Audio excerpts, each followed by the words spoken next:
Hi guys, welcome to my YouTube channel.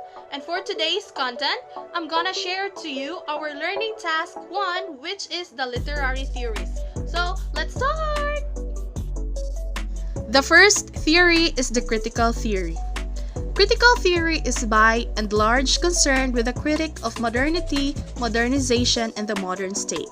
Its principle is to critique and analyze ideologies, institutions, discourses, and media, as well as to research the social psychology of disturbing new trends like fascism and the administered society. The proponents of the critical theory are Max Horkheimer, Theodor Adorno, Herbert Marcuse, Walter Benjamin, and Erich Fromm. The second theory is the cultural studies. It is first emerged as part of a tradition of British cultural analysis by the work of Raymond Williams, whose Culture and Society is from 1780 to 1950, and the Long Revolution of 1961.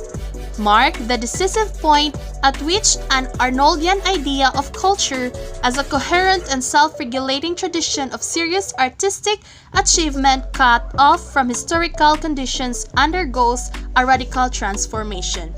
Its principle is to sought to explore and analyze culture by way of a concept of totality that had been clarified by new ways of conceiving the relationship between base and superstructures.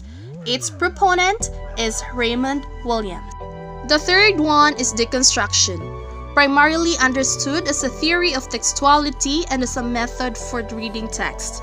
It constitutes for many a radically new way of seeing and knowing the world. It also began as a critic of phenomenology. It very soon became a valuable critical tool in the analysis of literature, film, and other cultural phenomena. It demonstrates that Western thought has already been defined by inconsistency, paradox, contradiction, and incommensurability. The proponents of deconstruction is Jacques Derrida, work of African American writers in the late 19th and early 20th centuries.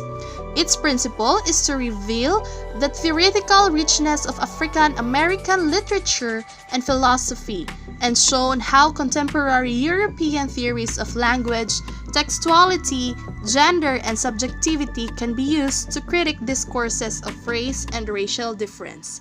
Its proponent is Webb Du Bois.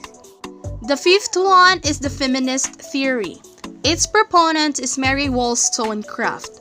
Wollstonecraft believed that women should enjoy social, legal, and intellectual equality with men and drew for support from the work of progressive social philosophers. It is also a work that criticizes stereotypes of women as emotional and instinctive and argues that women should aspire to the same rationality prized by men. The next one is Gender and Sexuality. Its proponent is Michel Foucault. According to Foucault, sexuality has played a fundamental role in developing modern modes of social organization and regulation. Gender and sexuality is a thoroughgoing critique of the subject and subjectivity. As a social and political category, the subject cuts across all disciplinary and theoretical boundaries. The next theory is the Marxist Theory. Marxist literary theory is predicated on the idea that literature is a product of social forces and ideology.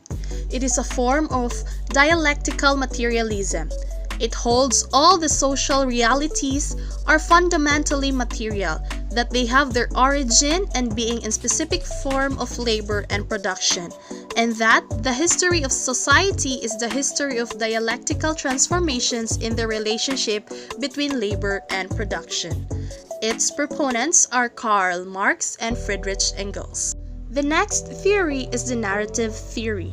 It starts from the assumption that narrative is a basic human strategy for coming to terms with fundamental elements of our experience, such as time, process, and change.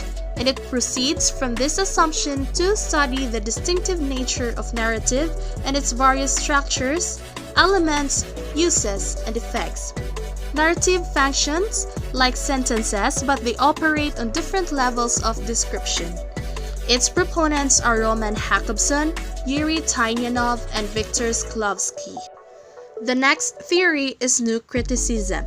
It is less a coherent literary theory than a congeries of critical and theoretical approaches, all of which agree that the literary work is autonomous, that its unity and meaning are constituted primarily by formal and rhetorical features, and it is free from any burden of reflection on the social world in which it is produced or from any connection to the author who produces it. New critical practice strongly favors poetic texts, in large part because they exemplify to a greater degree the ambiguity, irony, and paradox considered by new critics to be crucial elements of poetic form. New criticism privileged through the development of strategies of explication that remain relevant. Its proponents are T.S. Eliot and John Crowe Ronson. The next theory is New Historicism. New Historicism is the general term given to a wide variety of theories and methodologies that are historicist in orientation. Unlike prior forms of historicism, the New Historicism is strongly influenced by post-structuralist theories of language and textuality and is indebted. New Historicism assumes that historical phenomena can be read like a text. Its proponents are Stephen Greenblatt and Michel Foucault. The next one is the PostColonial Studies. Postcolonial studies is tied to a number of factors, the most important of which is the relation of postcolonial nations to colonialism and the colonial era. Hence, the prefix post refers to a historical relation to a period after colonialism. Postcolonial studies is profoundly involved in a project of historical revisionism that makes possible the representation of historical subjects and conditions of existence that had been ignored or suppressed by European historians. Its proponents are Franz Fanon and Albert Memmi. The next one is postmodernism. Postmodernism designates a number of theories dealing with a broad array of themes across disciplinary and theoretical lines. Postmodernism, from one perspective, is a critical reaction to the Enlightenment project of modernity and the modernist movement in art and literature. Its proponent is Jean-François Lyotard. Next is post-structuralism. It designates a number of distinct theoretical principles and practices with a common aim. A critic of structuralism, the idea that human societies and their traditions can be understood according to universal and unchanging structures that are replicated in text, artworks, rituals, and other modes of expressions. Post-structuralism in its principal modes, deconstruction, semiotics, and discourse analysis, precisely by focusing its critical energies upon structured systems, especially binary systems, commits itself to discovering alternatives precisely through the critical project itself. Its proponents are Michel Foucault and Jacques Derrida. The next theory is the psychoanalysis. Psychoanalysis offers a systematic accounting of the psychic apparatus, especially the unconscious, and a theory of the mind and human psychic development. It argues that literary texts, like dreams, express the secret unconscious desires and anxieties of the author, that the literary work is a manifestation of the author's own neuroses. Its proponents are Sigmund Freud, Anna Freud, Erik Erikson, Erich Fromm, and Carl Jung. The second to the last one theory is the reader response theory.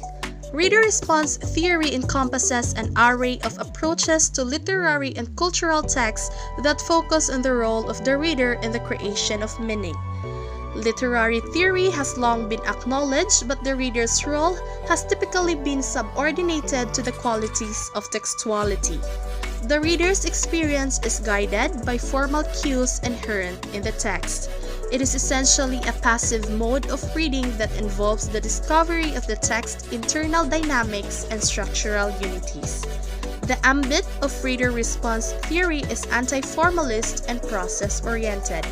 Its proponents are Norman Holland, Stanley Fish, Wolfgang Iser, Hans Robert Haas, Roland Barthes, and others.